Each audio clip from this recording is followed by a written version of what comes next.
Ne spomnimo se evropskega gostovanja, ko bi si nogometaši NK Maribora ustvarili toliko priložnosti, pa jih ne bi izkoristili. Takšna je bila tekma v Tbilisiju proti Čiguri.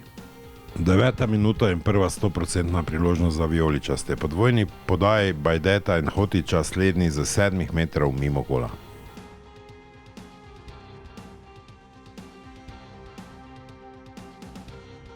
V 22. minuti prva priložnost za domačine. Strel Gabedave blokira Juković. Po napaki vratarja Hamzića v 34. minuti poskus Zahovića mimo gola.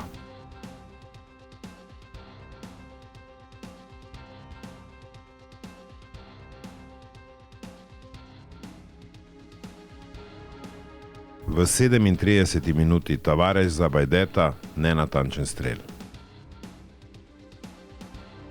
Ob koncu prvega polčasa v 43. minuti preslab udarec Tavareša za 14 metrov.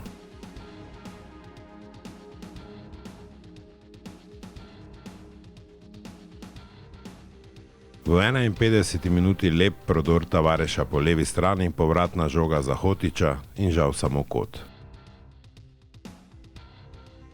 V 72. minuti smo videli prosti strel za Čikulo, izvajalec je bil Bugridze, odbita žoga pa v kot za domače. Najlepša priložnost vijoličastih pa je vseeno bila tista, ko je Vršič podal do Tavareša, Tavareš po samostojnem prodoru, strel z desno, obramba Hamzića vratnico. 84. minuta in napaka Šulerja, nevaren poskus Gabedave, Juković še enkrat pravočasen pri blokiranju. V 89. minuti lepa akcija domačinov, po povratni podaji pa slab zaključek Bugridzeja. In še zadnja priložnost za zmago vijoličastih. V 4. minuti sodnikovega podaljška Mešanović premalo natančen in samo kot za Maribor.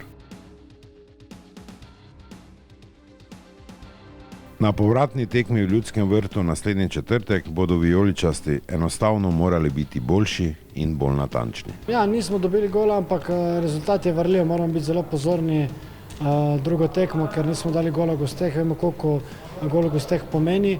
Moram reči, da mogoče v prvem polčasu smo imeli neke napačne izbire, ko smo prihajali 3-3, 4-3, smo se napačno odločili, bi lahko to boljše izkoristili. Mogoče nam je žal teh priložnosti, predvsem v prvem polčasu, ker mislim, da bi jih pol totalno zlomili, ampak kar je zdaj.